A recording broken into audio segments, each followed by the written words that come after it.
پچھلی نشستوں میں ہم نے زندگی کو اس کی مالیکیولر اور کوانٹم سطح پر سمجھا ہے۔ ہم نے دیکھا کہ ایٹموں کی دنیا میں کیسے ناقابل یقین حد تک منظم اور پیچیدہ عمل ایک جاندار کو ممکن بناتے ہیں۔ لیکن زندگی کا ایک اور پہلو بھی ہے جو شاید ان سب سے زیادہ گہرا اور بنیادی ہے۔ یہ پہلو زندگی کو کائنات کے سب سے بڑے، سب سے بنیادی قوانین میں سے ایک سے جوڑتا ہے۔ جی، اور آج کی گفتگو کا محور ایروین شروڈنگر کی کتاب زندگی کیا ہے کا 6واں باب ہے۔ عنوان ہے ترتیب، بے ترتیبی اور انٹروپی۔ اس باب میں شروڈنگر ایک طبیعیات دان کی نظر سے زندگی کے سب سے بڑے معجزے کو سمجھنے کی کوشش کرتے ہیں۔ وہ سوال اٹھاتے ہیں کہ زندگی، جو ترتیب اور تنظیم کا شاہکار ہے، ایک ایسی کائنات میں کیسے وجود رکھتی ہے جس کا بنیادی رجحان ہی بے ترتیبی کی طرف ہے۔ ٹھیک ہے، تو آئیے اس کو کھولتے ہیں۔ شروڈنگر ہمیں طبیعیات کے دوسرے قانون سے متعارف کرواتے ہیں۔ جہاں تک مجھے یاد ہے، یہ وہ قانون ہے جو کہتا ہے کہ کائنات میں وقت کے ساتھ ساتھ بے ترتیبی یعنی ڈس آرڈر ہمیشہ بڑھتی ہے۔ چیزیں خود بخود بکھرتی ہیں، ٹوٹتی ہیں اور انتشار کا شکار ہوتی ہیں۔ کیا میں صحیح سمجھ رہی ہوں؟ بالکل صحیح۔ یہ ایک ایسا کائناتی رجحان ہے جس سے کوئی شے بچ نہیں سکتی، اور اس بے ترتیبی کے پیمانے کو طبیعیات کی زبان میں انٹروپی کہا جاتا ہے۔ یہ قانون کہتا ہے کہ کوئی بھی بند نظام، یعنی ایک ایسا سسٹم جو اپنے ماحول سے الگ تھلگ ہو، وہ ہمیشہ زیادہ سے زیادہ انٹروپی کی حالت کی طرف بڑھتا ہے۔ یہ وہ حالت ہے جہاں تمام توانائی برابر تقسیم ہو جاتی ہے، تمام ممکنہ عمل رک جاتے ہیں اور ہر چیز ٹھہر جاتی ہے۔ ایک منٹ، زیادہ سے زیادہ انٹروپی کی حالت، یہ سننے میں تھوڑا پیچیدہ لگتا ہے۔ اس کی کوئی آسان مثال ہے؟ ہاں ضرور۔ یوں سمجھیں کہ آپ نے گرم چائے کا کپ کمرے میں چھوڑ دیا۔ وقت کے ساتھ وہ ٹھنڈا ہو کر کمرے کے درجہ حرارت پر آ جائے گا، بس۔ اس کے بعد کچھ نہیں ہوگا، نہ وہ مزید ٹھنڈا ہوگا نہ گرم۔ وہ اپنے ماحول کے ساتھ مکمل ہم آہنگی یعنی توازن میں ہے۔ یہی تھرمو ڈائنامک ایکویلیبریم ہے۔ کائنات کی نظر میں یہ حتمی سکون ہے، لیکن زندگی کی نظر میں یہ موت ہے۔ شروڈنگر نے اسے ایک طرح سے سکون کی موت بھی کہا ہے، کیونکہ اس حالت میں کوئی قابل ذکر واقعہ رونما نہیں ہوتا۔ اچھا، تو یہ کائنات کا حتمی انجام ہے؟ ہر چیز ٹھنڈی اور بے حرکت ہو جائے گی؟ یہ تو کچھ اداس کرنے والی بات ہے۔ کتاب میں بھی تو لائبریری کی مثال تھی کہ کتابیں خود بخود بکھر جاتی ہیں یا میز پر رکھے کاغذات ہوا سے اڑ کر بے ترتیب ہو جاتے ہیں۔ انہیں دوبارہ ترتیب میں لانے کے لیے ہمیں توانائی خرچ کرنی پڑتی ہے۔ تو کائنات بھی اسی اصول پر چل رہی ہے، بس بڑے پیمانے پر۔ بالکل، اور یہی آ کر ساری کہانی دلچسپ ہو جاتی ہے، کیونکہ زندگی تو اس قانون کو مانتی ہی نظر نہیں آتی۔ شروڈنگر وہ بنیادی سوال اٹھاتے ہیں جو اس پوری کتاب کی روح ہے۔ اگر کائنات کا ہر بے جان نظام بے ترتیبی اور موت کی طرف بڑھ رہا ہے، تو زندگی اس کے بالکل برعکس کیسے کام کرتی ہے؟ ایک زندہ جسم نہ صرف اپنے اندر موجود پیچیدہ ترتیب کو برقرار رکھتا ہے، بلکہ وہ مزید ترتیب پیدا بھی کرتا ہے۔ وہ مسلسل تھرمو ڈائنامک ایکویلیبریم یعنی موت سے بچنے کی جدوجہد کرتا ہے۔ یہاں ایک واضح تضاد نظر آتا ہے۔ مطلب کائنات کا سب سے بڑا قانون کہہ رہا ہے کہ ہر چیز کو بکھرنا ہے، جبکہ ایک زندہ خلیہ کہہ رہا ہے کہ میں تو مزید منظم ہوں گا۔ ایک بیچ سے ایک پورا درخت بن جاتا ہے جو ترتیب اور پیچیدگی کی ایک ناقابل یقین مثال ہے۔ یہ طبیعت کے اس بنیادی قانون کی کھلی خلاف ورزی نہیں تو اور کیا ہے؟ بظاہر ایسا ہی لگتا ہے، اور شروڈنگر کہتے ہیں کہ ایک طبیعیات دان کے لیے یہ ایک بہت بڑا معمہ ہے۔ بے جان مادہ ہمیشہ انتشار کی طرف مائل ہے، لیکن ایک زندہ جسم اپنی موت تک اس کائناتی رجحان کے خلاف ایک مسلسل جنگ لڑتا ہے۔ وہ اپنے اندر ایک ایسی دنیا قائم کرتا ہے جہاں انٹروپی بڑھنے کے بجائے کم ہوتی نظر آتی ہے۔ یہ کیسے ممکن ہے؟ اور یہاں شروڈنگر اپنا وہ مشہور اور انقلابی جواب پیش کرتے ہیں جو آج تک سائنس اور فلسفے کی دنیا میں گونج رہا ہے۔ وہ کہتے ہیں، زندگی منفی انٹروپی پر پلتی ہے۔ یہ جملہ سننے میں بہت پراسرار لگتا ہے۔ ایک منٹ، منفی انٹروپی؟ یہ سننے میں تھوڑا غیر سائنسی نہیں لگتا؟ کیا یہ طبیعت کی کوئی حقیقی مقدار ہے یا صرف ایک فلسفیانہ استعارہ ہے جو شروڈنگر نے استعمال کیا؟ بہت اچھا سوال ہے۔ یہ واقعی ایک گہرا تصور ہے، لیکن شروڈنگر اسے بہت خوبصورتی سے واضح کرتے ہیں۔ منفی انٹروپی کو یادوئی یا پراسرار شے نہیں، بلکہ یہ ترتیب یعنی آرڈر کا ہی دوسرا زیادہ تکنیکی نام ہے۔ اسے سمجھنے کے لیے ہمیں مشہور طبیعیات دان لڈوگ بولٹزمین کی مساوات کو دیکھنا ہوگا۔ بولٹزمین نے کہا تھا کہ انٹروپی بے ترتیبی کا پیمانہ ہے، یعنی انٹروپی K log D، جہاں D بے ترتیبی یا ڈس آرڈر کی مقدار ہے۔ تو ریاضی کے لحاظ سے اگر انٹروپی بے ترتیبی ہے تو اس کا منفی کیا ہوگا؟ ظاہر ہے ترتیب۔ اچھا، تو جب شروڈنگر کہتے ہیں کہ زندگی منفی انٹروپی پر پلتی ہے تو اس کا مطلب یہ ہوا کہ زندگی اپنے ماحول سے ترتیب حاصل کرتی ہے۔ ایک جاندار کے جسم کے اندر قدرتی طور پر انٹروپی پیدا ہوتی رہتی ہے، یعنی بے ترتیبی بڑھتی ہے، لیکن وہ اس نقصان کی تلافی اپنے ماحول سے ترتیب چوز کر کرتا ہے تاکہ اپنے اندر ترتیب کی ایک بلند سطح کو برقرار رکھ سکے۔ بالکل، اور یہیں سے ہمیں غذا کا حقیقی مقصد سمجھ میں آتا ہے۔ ہم عام طور پر سوچتے ہیں کہ ہم کھانا توانائی حاصل کرنے یا اپنے جسم کے مادی اجزاء کی تعمیر کے لیے کھاتے ہیں۔ شروڈنگر کہتے ہیں کہ یہ بات مکمل طور پر درست نہیں۔ دراصل ہم اپنی خوراک میں موجود ترتیب کو استعمال کرتے ہیں۔ ہم جو کچھ بھی کھاتے ہیں، چاہے وہ پودے ہوں یا جانور ہوں، وہ مادے کی ایک انتہائی منظم شکل ہوتے ہیں۔ ایک منٹ، یہ تو کمال کی بات ہے۔ تو جب میں کوئی سلاد کھاتی ہوں تو میں صرف کیلوریز نہیں گن رہی، بلکہ میں کائنات کی بے ترتیبی کے خلاف ایک جنگ لڑ رہی ہوں۔ مطلب ہر نوالا میرے جسم کے اندر افراتفری کو روکنے کے لیے ایک چھوٹی سی فتح ہے۔ یہ تو کھانے کے بارے میں سوچنے کا بالکل ہی نیا انداز ہے۔ اس کا مطلب ہے کہ جب میری دادی کہتی تھیں اچھا اور تازہ کھانا کھاؤ، تو وہ لاشعوری طور پر ایک بہت گہرا طبیعتی اصول بیان کر رہی تھیں کہ پروسیسڈ فوڈ جو اپنی قدرتی ترتیب کھو چکا ہے، ہمیں وہ مائنس انٹروپی نہیں دے سکتا جو ایک تازہ پھل دے سکتا ہے۔ جی ہاں، بالکل یہی۔ آپ کی دادی بالکل ٹھیک کہتی تھیں۔ اور یہ ترتیب آتی کہاں سے ہے؟ پودے سورج کی روشنی سے یہ ترتیب حاصل کرتے ہیں۔ سورج کی روشنی توانائی کی ایک انتہائی منظم اور کم انٹروپی والی شکل ہے۔ پودے اس منظم توانائی کو استعمال کر کے کاربن ڈائی آکسائیڈ اور پانی جیسے سادہ مالیکیول سے اپنے اندر پیچیدہ شوگر اور پروٹینز یعنی ترتیب پیدا کرتے ہیں۔ پھر جب کوئی جانور ان پودوں کو کھاتا ہے تو یہ ترتیب اس جانور میں منتقل ہو جاتی ہے، اور جب ہم ان پودوں یا جانوروں کو کھاتے ہیں تو یہ ترتیب ہمارے جسم کا حصہ بن جاتی ہے۔ جی ہاں، اور اس امنتی دوران ہم استعمال شدہ مادے کو زیادہ بے ترتیب یعنی زیادہ انٹروپی والی حالت میں ماحول میں واپس لوٹا دیتے ہیں، جیسے حرارت کی شکل میں یا سادہ مولیکیولز کی صورت میں۔ تو زندگی دراصل ترتیب کو ایک جگہ سے دوسری جگہ منتقل کرنے اور اسے اپنے وجود کو برقرار رکھنے کے لیے استعمال کرنے کا نام ہے۔ یہ کائنات کے قانون بے ترتیبی کی خلاف ورزی نہیں، بلکہ اس قانون کے اندر رہتے ہوئے زندہ رہنے کا ایک ذہین طریقہ ہے۔ ہم اپنے اندر ترتیب قائم رکھنے کے لیے اپنے ارد گرد کی دنیا میں بے ترتیبی بڑھا دیتے ہیں۔ آپ نے بالکل صحیح نتیجہ نکالا۔ شروڈنگر اس نقطے کو مزید گہرائی میں لے جاتے ہیں۔ وہ کہتے ہیں کہ کائنات میں ترتیب پیدا کرنے کے دو بنیادی اصول ہیں، اور زندگی جس اصول پر کام کرتی ہے وہ طبیعیات دانوں کے لیے بالکل نیا اور حیران کن تھا۔ ٹھیک ہے، تو زندگی اپنے ماحول سے ترتیب چوری کر رہی ہے تاکہ زندہ رہ سکے، لیکن یہ عمل ہوتا کیسے ہے؟ وہ کون سے اصول ہیں جن کی آپ بات کر رہے ہیں؟ کیا یہ کوئی خاص قسم کا جادوئی طریقہ ہے یا اس کے پیچھے بھی طبیعت کے کوئی اصول کام کر رہے ہیں؟ شروڈنگر نے اس پر کچھ کہا؟ انہوں نے اس پر بہت کچھ کہا۔ پہلا اصول ہے بے ترتیبی سے ترتیب، آرڈر فرام ڈس آرڈر۔ یہ طبیعت کا شماریاتی قانون ہے جو بے جان مادے پر لاگو ہوتا ہے۔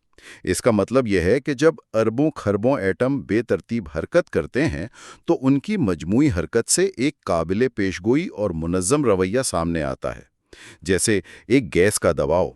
کسی ایک مولیکیول کی حرکت کا اندازہ لگانا ناممکن ہے، لیکن اربوں مولیکیولز کا مجموعی رویہ ایک ٹھوس قانون کی شکل اختیار کر لیتا ہے۔